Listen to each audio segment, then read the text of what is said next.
It's my feel-good breakfast show.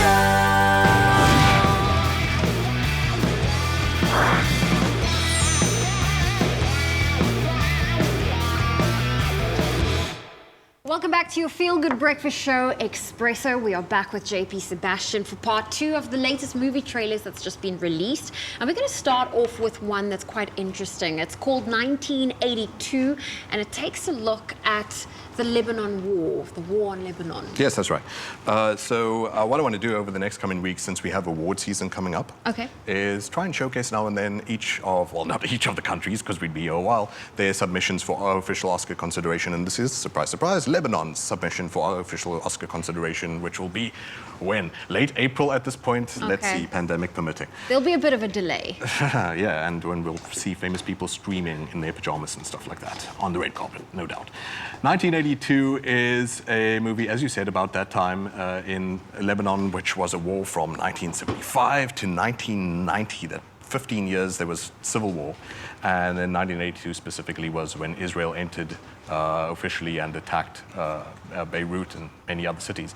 But underneath all of that sort of larger macro story is this little kid named Wasim, who all he wants to do now that they've returned to school for the next year is tell the girl that he has a crush on, like, I'm going to draw a line in the sand, I'm going to make my move, I'm the guy for you, I have a crush on you. So it looks really sweet from that perspective, but obviously is trying to make clear the point that people are still trying to carry on human lives when they are totally blindsided by history.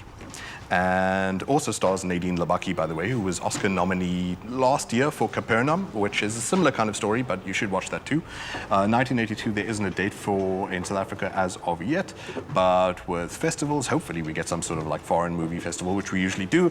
They'll showcase, like I said, some of these international offerings, which look really fantastic. But by the way, South Africa's this tour bus that we've put up for submission. I'll probably talk about that again a bit later, but right now, 1982, like I said, this movie of just kiddie, like tiny little romance, and that's all under the zeitgeist of a larger conflict that is totally going to derail normal life. And this is interesting because a lot of movies often show in the midst of war. Like, these characters are the war-torn, but people have to be torn from their regular circumstance. And it's also, if you look at, it's you know, the fact that with children, your natural instinct as a grown-up is you want to protect them, and is to see it from their view and the innocence that a child brings to a situation like that. You sound like you're still hooked on the documentary we spoke about. So this stuff, I mean, totally relevant as well to what you're seeing here. You're correct. Nadine Labaki, by the way, just to quickly mention that, she's this fantastic actress who plays the teacher in that situation. And apparently back then there were teachers in those situations who had to now evacuate kids who are instantly refugees. Sure. And each of those teachers had different ideas of whose politics were correct and who was right and who was wrong. And no one has a sort of a map about how to implement this change in daily life. So it's, like you said, this need to care for them, but also being totally lost. That the movie tries to bear down. Striking visuals, looks really beautiful in that sense too, but okay. Well, let's quickly go on to our next movie, Judas and the Black Messiah. Very interesting. Yeah, so the words, they are actually from the FBI. It was J. Edgar Hoover, who was obviously the big man of the FBI and the founding father, in a way, of the FBI as we know today, who wanted to subvert the arising of a so-called Black Messiah, whether Martin Luther King, Malcolm X, Stokely Carmichael, and in this case, Fred Hampton, who is played by Daniel Kaluuya, who we remember from Get Out, obviously. Yes. And Lakeith Stanfield, who we might remember from Get Out. He was the dude in the trilby with the bleeding nose of the camera part. You remember? Okay, maybe you don't. I don't remember that. I just remember the tear coming down the eye. Oh, yes, no, that's exactly the guy. You're right. So he's in this too. So Fred Hampton is played by Daniel Kaluuya. Fred Hampton was a remarkable human being, and he was assassinated by the FBI. In fact, I read an article last night by the defense attorneys of the Black Panthers for the killing that this is about, who said that new information has come to light last night. Wow. That J. Edgar Hoover was directly involved in the murder of a great black hero in United States history. So that's Martin Sheen, by the way, who plays J. Edgar Hoover. Martin Sheen, who, by the way, has been arrested more than any celebrity in history.